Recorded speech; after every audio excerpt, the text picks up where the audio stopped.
Spring. I love spring. I love everything there is about spring. I'm hammocking underneath these crabapple trees in the Weber lawn, and the red flowers are getting ready to bud. The Bradford pears on campus, all over campus, right? They're beautiful and white. Matter of fact, they're almost past their blossoming stage, but the signs of spring, I love it. The crocus is coming out of the ground, and green grass. It's been months since we've seen green grass. They're mowing around campus today. I love spring. Maybe one of the things I like about spring is it means winter's over, or should be over, right? But other things like baseball and softball, and like a couple weeks ago, a week and a half ago, we were just watching the Masters, and the Masters is like, it's like the threshold into spring. You know what I mean? The Masters is a sign that spring is coming. Spring is here. I've been watching for a couple weeks now, you guys busting out the hammocks and signs of spring on campus here, right? So I remember the day they moved the tables back in the quad and you all applauded. And yesterday I was on my first bike ride of the season going through Perry Farms, and hammocks were everywhere. They were all over in this area on campus all weekend. It's just spring, and we love spring. I know I've said this before, and you might remember, we record these on Mondays, right? And actually, we usually record them the same time every Monday, but this week we had to move the recording schedule up because there's a front coming through. Sometimes in spring in the north, it feels like you're taking three steps forward and 2 steps back. You know what I mean? So like Tuesday, while you're watching this, some of you, snow, high of 38. Are you kidding me? That's not spring. But yet in the middle of that, in the middle of winter, when we might be walking around today with snowflakes flying in the air, the signs of spring are still around us though, aren't they? I mean, the Bradford pears are still blossoming. The red flowers on the crab apples are still really close to coming out. The crocuses, the crocuses are confused. You know, the buttercup, they're confused, man. These flowers that have already broken through the ground, how confusing for them. They thought it was over, and here's snow.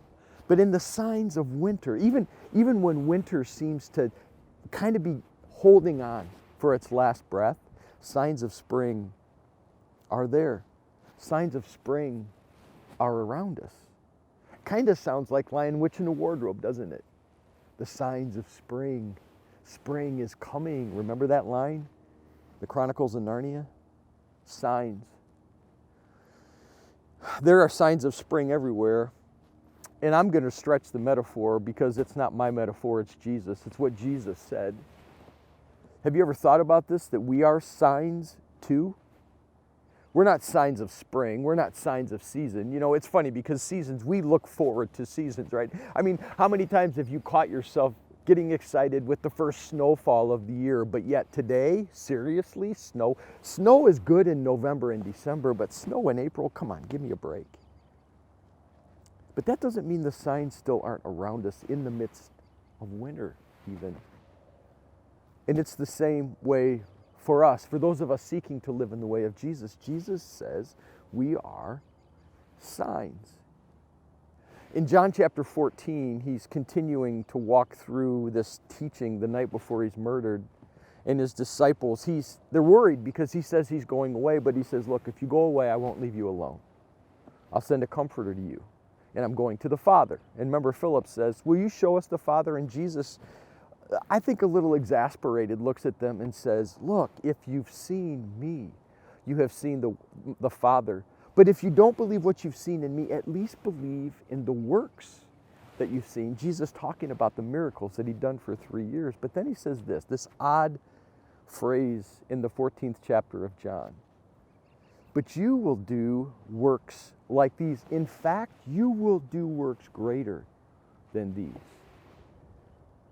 Greater than giving a blind man sight? Greater than helping a crippled man walk? Greater than calling Lazarus out of the tomb? What is Jesus talking about? We will do greater works than those? Well, Jesus was a sign of the kingdom. And Jesus says we are too. And sometimes we get caught up in the spectacular side of the works without seeing the motivation behind it. It's not what Jesus did, it's why he did it. It's not necessarily what we do, but it's why we do it. It's what motivates us to do it. And it's our love and compassion for each other and our world. That is the sign. That is the way Jesus said though our world will know we are following him by the way we love each other, by the love that we have for one another. The sign of the kingdom is compassion and love.